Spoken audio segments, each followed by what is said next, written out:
Hello everyone, আসসালামু আলাইকুম। আজ আমি আপনাদের তৈরি করে দেখাবো শিং মাছ দিয়ে লাউ পাতার ঝোল। আর এই ঝোল তৈরি করতে তেমন একটা মশলার প্রয়োজন হয় না, আর এটা অল্প মশলা দিয়ে তৈরি করা হয় বলে অনেক বেশি স্বাস্থ্যসম্মত। আর এই ঝোল আমি কিভাবে তৈরি করছি চলুন দেখে নেওয়া যাক। আশা করছি আমার আজকের ভিডিওটি আপনাদের কাছে ভালো লাগবে। শিং মাছ দিয়ে লাউ পাতার ঝোল তৈরি করার জন্য এখানে আমি 4টি শিং মাছ নিয়েছি, আর শিং মাছগুলো খুব ভালো করে কেটে ধুয়ে পরিষ্কার করে নিয়েছি। আর ঝোল তৈরি করার জন্য এখানে আমি 3টি লাউয়ের ডগা খুব ভালো করে কেটে ধুয়ে পরিষ্কার করে নিয়েছি। আর আমি কিভাবে কেটে নিয়েছি তা ভিডিও দেখে বুঝতে পেরেছেন। আর ঝোল তৈরি করার জন্য লাউয়ের পাতাসহ কচি ডগা নিতে হবে। এখন চলে যাচ্ছি মূল রান্নায়। আর রান্না করার জন্য চুলার মধ্যে একটি পাত্র বসিয়ে এর মধ্যে আধা কাপ পরিমাণ তেল দিয়ে দিচ্ছি। তারপর দিয়ে দিচ্ছি একটি পেঁয়াজ কুচি। এখন পেঁয়াজ একটু হালকা বাদামি করে ভেজে নেব। আর পেঁয়াজ যখন হালকা বাদামি কালার হবে তখন এর মধ্যে দিয়ে দিচ্ছি আধা চা চামচ পরিমাণ রসুন বাটা। রসুন বাটাও তেলের মধ্যে খুব ভালো করে কষিয়ে নিচ্ছি। আর রসুনের কালারও যখন হালকা ব্রাউন কালার হবে তখন এর মধ্যে দিয়ে দিব আধা কাপ পরিমাণ পানি।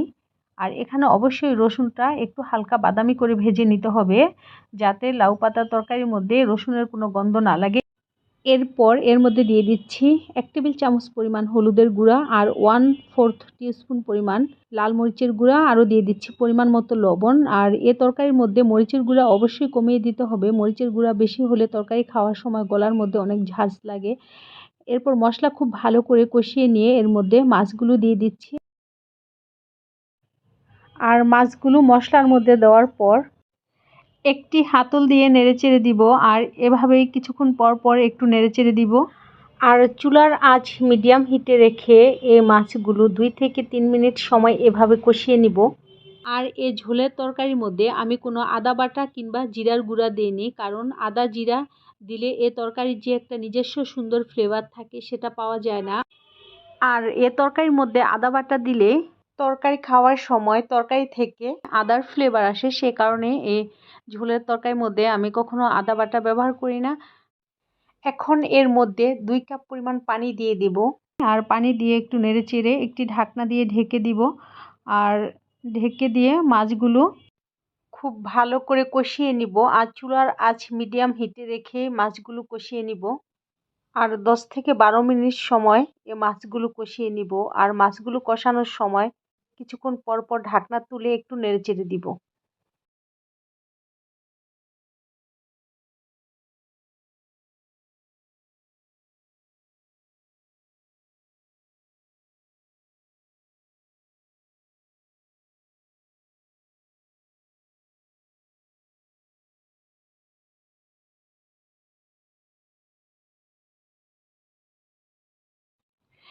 এখন মশলা থেকে পানি শুকিয়ে গিয়েছে, আর তেলও মশলার উপরে ভেসে উঠেছে। তাই আমি এখন মাছগুলো একটি চামচ দিয়ে আলাদা করে উঠিয়ে রেখে দিব, কারণ মাছগুলো সিদ্ধ হয়ে গিয়েছে। আর সিদ্ধ হয়ে যাওয়ার কারণে মাছগুলো অনেক নরম হয়ে গিয়েছে। আর নরম হয়ে যাওয়ার কারণে লাউ শাকের সাথে মাছগুলো একসাথে নাড়াচাড়া করলে মাছগুলো ভেঙে যাবে, সে কারণে মাছগুলো আলাদাভাবে তুলে রেখে দিচ্ছি। এখন পাতিলের মশলার মধ্যে 5 কাপ পরিমাণ পানি দিয়ে দিচ্ছি। আর পানির মধ্যে যখন বলক চলে আসবে তখনই পানির মধ্যে লাউ শাকগুলি দিয়ে দিব।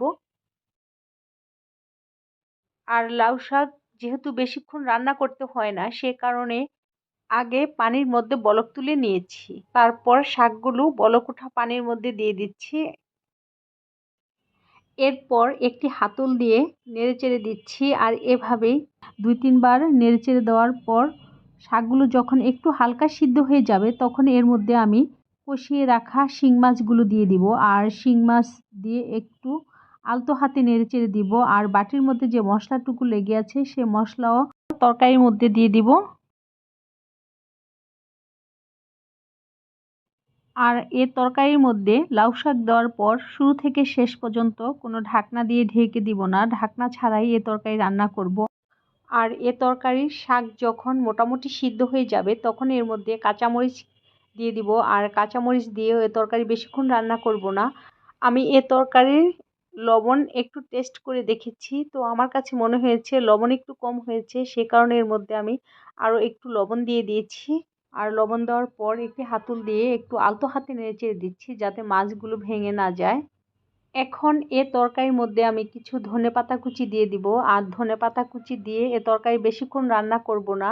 আর এ তরকারি রান্না করার সময় খেয়াল রাখতে হবে লাউ পাতা যেন ওভার কুকড না হয়।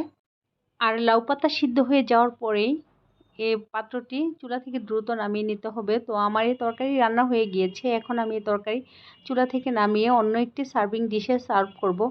তো আমার আজকের ভিডিও এ পর্যন্তই। আশা করছি আমার আজকের ভিডিওটি আপনাদের কাছে ভালো লেগেছে। ভিডিওটি ভালো লাগলে আমাকে সাপোর্ট করে আমার পাশেই থাকবেন। আর এমনই অনেক মজার মজার রেসিপি পেতে আমার চ্যানেলটি সাবস্ক্রাইব করে নেবেন। আর আপনাদের সকলের সুস্থতা কামনা করে আজকের মতো বিদায় নিচ্ছি। আল্লাহ হাফেজ। Thanks for watching.